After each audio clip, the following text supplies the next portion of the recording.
Vous étudiez un texte sans informer le ton dans l'analyse, ça peut porter quelque chose, n'est-ce pas, j'allais dire, à la santé de la note que vous allez avoir. Ça va empiétiner gratuitement sur votre production. Oh, c'était certaines légèretés. À quoi aurait servi la découverte des tons de texte depuis la première jusqu'en terminale en ce moment? Le texte que vous étudiez est de tons réalistes, pathétiques, etc. Et justement, pour compléter votre analyse, de quoi y parle-t-on? L'idée générale. Voilà. Encore, l'ordre n'est pas figé. Ce peut être de l'idée générale vers le ton ou du ton vers l'idée générale. Je ne les dissocie pas pour que vous ne puissiez pas enregistrer que c'est apparemment des étapes cassées en deux. Non, c'est de la formulation. C'est de te débrouiller, de quitter d'une présentation du texte toujours dans la continuité de la présentation du texte, à son ton et à son idée générale. Là, vous êtes en train de faire une information à propos du texte, même si vous voulez. Quand vous dites que ce texte est de ton pathétique, l'examinateur analyse. Est-ce que c'est un texte de ton pathétique? Oui. Voilà un premier coup d'œil qui montre déjà que, bon, voilà, il y a les prémices d'un bon commentaire composé.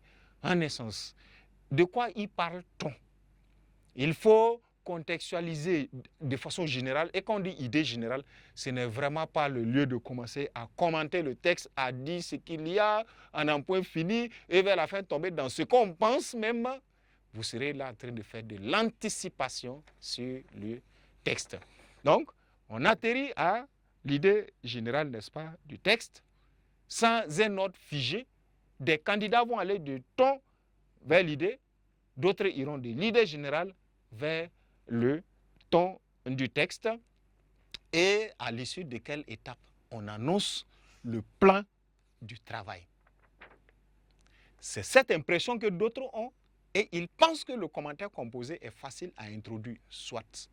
Ça va dépendre, n'est-ce pas, des ressources de langue, n'est-ce pas, mobilisées, mais après le ton du texte et l'idée générale, on migre vers le plan du commentaire composé.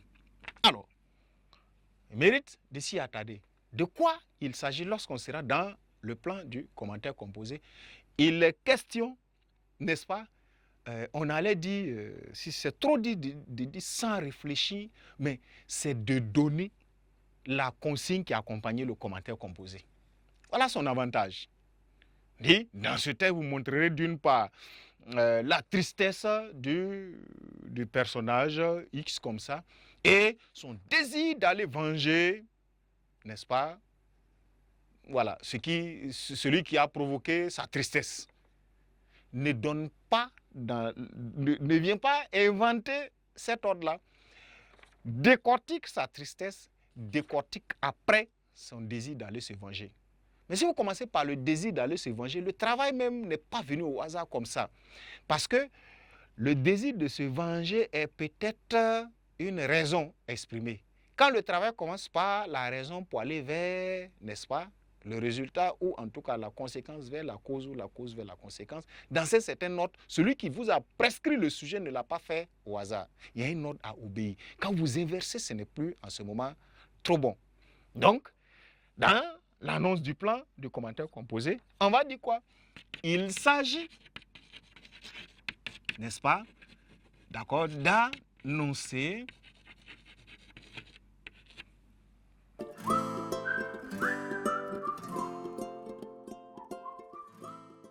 il s'agit d'annoncer, il faut peut-être aller à la ligne, d'annoncer, n'est-ce pas, le projet de travail,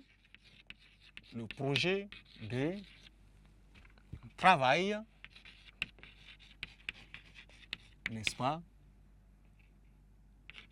indiqué dans la consigne. Voilà. qu'en commentaire composé, on appelle le libellé. Le libellé, c'est l'intitulé, la consigne qui accompagne un texte à commenter. Et quand on le donne sans modification. C'est donc une annonce des centres d'intérêt, si vous voulez. C'est une annonce n'est-ce pas, une annonce des centres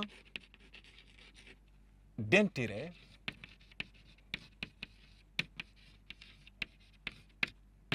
voilà, qui feront l'analyse.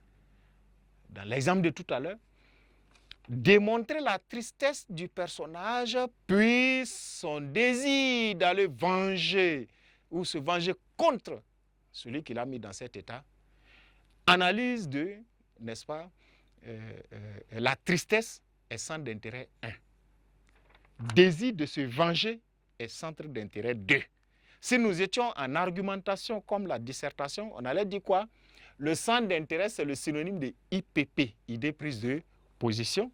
Et pour le centre d'intérêt, pour l'analyse desquels il faut commencer à intégrer les codes CI.